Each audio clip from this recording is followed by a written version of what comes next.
let us know if you'd like to ask a question. Start with answer. Recording in progress. Yeah, Troy, are you cleared to go tomorrow? Not yet. So I'm hopeful to play tomorrow, but we still got to talk to the surgeon, get cleared. Okay. And just how do you feel? You've had a few practices now in non-contact or in regular contact jerseys. Just how do you feel? I feel good. It's obviously been a long process. Spent a lot of time alone with Verana, just the two of us working together. So to be back with the guys in practice is obviously a huge step for myself. And hopefully to play tomorrow, which would be the final step in the whole process. So considering I'm that close, I obviously feel good enough to play. So I'm happy with where I'm at. Is this the longest you've ever missed? Yeah, by maybe double the amount of time. I've been pretty fortunate in my career to stay somewhat healthy. If I have missed time, it's been pretty quick. So yeah, this has definitely been a long grind. What do you think is going to be the biggest challenge? Just the conditioning, timing? No, like conditioning wise, I feel really, really good. Like I said, Verana and I skated for probably the past 6-7 weeks here. Obviously with 2 upper body injuries, that we were still able to skate, so that was nice in that aspect. Biggest thing for me, I think, we mentally just kind of getting around the whole thing of going through that surgery, and it's not going to feel like it's 100%, even though the strength and the range of motion's there. You just kind of mentally have to get around that, trust it, trust all the work that you've done, trust all the training staff and all the work they've put in. So I'd say that. It seemed like you were gaining some traction there before the injury. You played in a few games. I mean, just were you starting to feel more comfortable at that point before the injury? Yeah, obviously. If I sit here, I wasn't happy I wasn't playing. I don't think anybody is happy when they're not playing. So when you come back from a summer and you put in all that work and you don't get to start playing, it's obviously disappointing. So when I got back in, I tried to take a lot of pride in my game, and I felt like I was coming on strong. And then obviously I got injured, so that was unfortunate. But I'm just excited to be back in the mix. Whether I'm playing or not, I got to push the guys, push our teammates, be the best teammate I can be, and when I am playing, try to be the best I can be. How much do you think it'll help? You were paired the last couple of days with Stahl in practice. Just having being paired with a veteran, kind of a steady guy like that to help your transition coming back. Well, yeah, we played together last year. I think every single game I was in, I played with him, so we're familiar with each other. We live right around the corner. We've had some dinners together here and there throughout the year with his wife and his kids. So I'm very comfortable playing with Mark. I really like the way he plays and the way I play. It kind of meshes well together, our two styles. So definitely comfortable going out there with him. I know it's still a ways away from the trade deadline, but you being in your last year of your contract, have you thought at all about your future, about what's going to happen? No. I've had some friends actually back home ask me the same question. It's just like, I've been out for 3 months. All I really want to do is play hockey.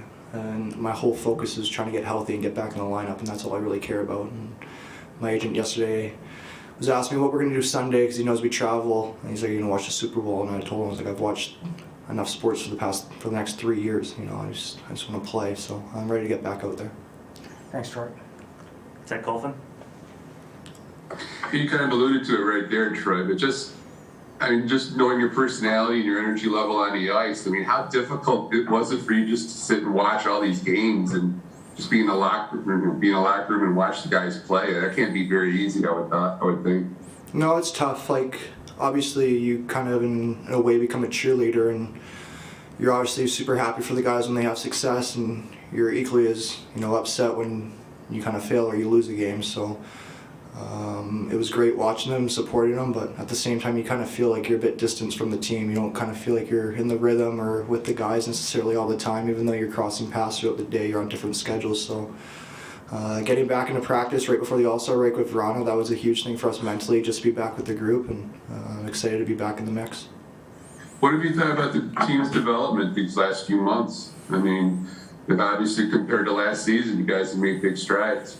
Yeah, it's been really fun to see. Obviously, we're still not where we want to be. Like, we're outside of the playoff picture right now, and that's the ultimate goal, is to get to the playoffs, and anything can happen. But watching the guys, obviously, especially being a part of it last year, you can just tell by our structure and the way we're playing, and the score of the games that we're in every game for the most part. And at the same time, I'm not a personal staff. I'm one of their teammates, but it's fun to see these younger guys come in and have the effect and the dominance that they have already at the age they are.